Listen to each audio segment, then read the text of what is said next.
आपण पाहत आहात महाराष्ट्र टुडे न्यूज। नमस्कार, स्वागत आहे आपलं महाराष्ट्र टुडे न्यूज मराठी या वृत्तवाहिनीवर। पाहूया महाराष्ट्रातील काही विशेष घडामोडी। पालम परभणी। मागील काही दिवसांपासून परभणी जिल्ह्यातील पालम नगरपंचायत विकास कामातील कोट्यवधी रुपयांचा घोटाळा चर्चेत आहे। त्यासाठी पालम शहरातील सुजाण नागरिक रामप्रसाद मनियार यांनी परभणी ते आझाद मैदान मुंबईपर्यंत आमरण उपोषण केले। हे आमरण उपोषण त्यांच्या जीवावर बेतले तरी पालम शहर विकास कामाच्या घोटाळ्याची चौकशीमध्ये चालढकल सुरूच आहे।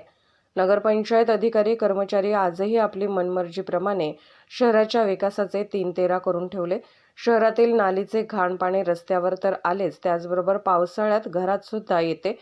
या तक्रारीची दखल घेत नसल्याने शहरातील सामाजिक कार्यकर्ता सतीश शिरस्कर यांनी आमरण उपोषणही केले, परंतु नगरपंचायत प्रशासनाकडून कोणतीही कार्यवाही झाली नाही। महाराष्ट्र टुडे मराठीसाठी रामप्रसाद मनियार, पालम। बसलेलं असताना फेब्रुवारी 2 मध्ये त्यांनी लेखी मला देण्यात आलं। तहसीलदारचे 3 पत्र देण्यात आले, तरी CEO अधिकारी आणि वसंतराव शिरस्कर यांनी इथून नाली काढून दिलेली नाहीये। त्या अगोदर ते मला 3 वेळेस आश्वासन दिले। 3 वेळेस आश्वासन दिले असता अपंगाचा कायद्याखाली त्यांच्यावर गुन्हा बी दाखल करा, पण पालम पोलीस स्टेशनने गुन्हा दाखल केलेला नाही आणि इथे नाली काढून बी दिलेली नाही। सतीशरावजी, ही आता मी या जागेवर पाहतोय, मला थोडक्यात सांगा की तुम्ही आता वसंतरावजी शिरस्कर यांचं नाव घेतलं, ते तर पालम तालुक्याचे नगरपंचायत नगराध्यक्ष नाहीत, आणि मग त्यांची या खड्डा खोदण्यामध्ये काय भूमिका आहे, थोडक्यात सांगा। कारण मी रामप्रसाद मनियार यांच्यासोबत मुंबईला आमरण उपोषणाला होतो। त्या ठिकाणी का गेलं त्यामुळे त्यांनी इथे खड्डा खोदून नाली सुद्धा काढून दिलेली। ठीक आहे, तो खड्ड्याचा विषय झाला। आपण आमरण उपोषण सोडत असताना माननीय तहसीलदार साहेब यांनी आपल्याला खूप सहकार्य केलं। तहसीलदार साहेबांनी तसे आदेश नगरपंचायत पालमच्या मुख्याधिकारी साहेबांना दिले आणि तुम्हाला उपोषण सोडताना लेखी पत्रक देण्यात आलं की 3 दिवसात नाली काढून देण्यात येईल। आज किती दिवस झाले तुमचं उपोषण सोडून? तुम्हाला उपोषण 12 दिवस होत आहेत, 12-13 दिवस। 12 दिवसामध्ये आपण नगरपंचायत प्रशासन आणि मुख्याधिकारी तसेच जिल्हा प्रशासन यांच्याकडे पाठपुरावा केला का? केला। CEO ला 2दा जाऊन भेटलो आणि परभणी येथे मुख्य अधिकारी जगताप साहेब यांना बी भेटलो। जगताप साहेबांनी CEO साहेबांना सांगितलं होतं की त्यांना ही नाली त्वरित काढून द्यावी।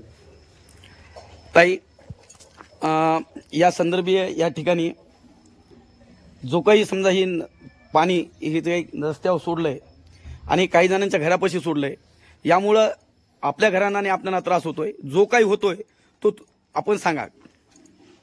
काय त्रासच आहे इथून तिथून बघा, ह्या बाईनं इथं काढून दिलं। पहिलं आमच्या लेकराने तिकडे काढून दिलं आणि पुन्हा काढून दिवशी बघा आता अजून बी तिथंच सोडे।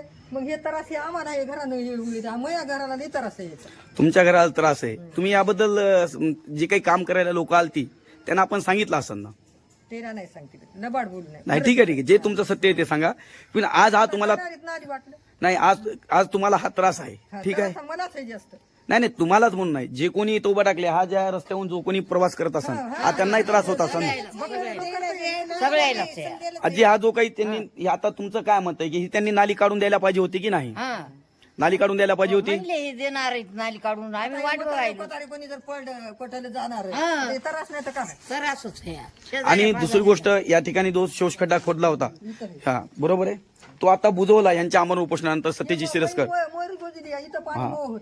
पण मला एक सांगा आजी, जर हा खड्डा राहिला असता आणि इथं जर तो पाणी जर सोडून दिलं असतं तर तुमच्या या भिंतीला, तुमच्या घराला उपद्रव किंवा त्रास झाला असता?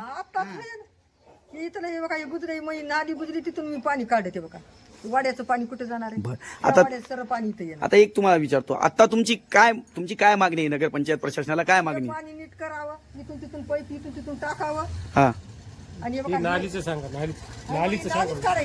हा, तर तुमचं मत आहे ही नाली काढून देण्यात यायला पाहिजे, नाली नीट करून द्यायची, रस्त्यानं पाणी जाऊ नये, आपल्याला काही दुसरं कोणाचं कोल्ड राहतं रस्त्याला।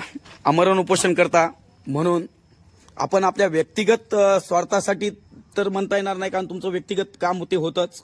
यासोबतच ही जर नाली काढून देण्यामध्ये ह्या इथल्या सगळ्या स्थानिक रहिवाशांचं सुद्धा त्याच्यामध्ये हित तुम्ही पाहिलेलं होतं. हो सर्वांचं पाहिजे होते. पण अजूनही नगरपंचायत प्रशासनानं तुम्ही 8 दिवस अन्न पाणी त्याकडून दखल घेतली नाही. तुम्ही आज मुख्याधिकारी साहेब आणि नगरपंचायत प्रशासनाला काय विनंती कराल? त्यांना विनंत्या करून सुद्धा त्यांनी कोणतीही दखल घेतलेली नाही.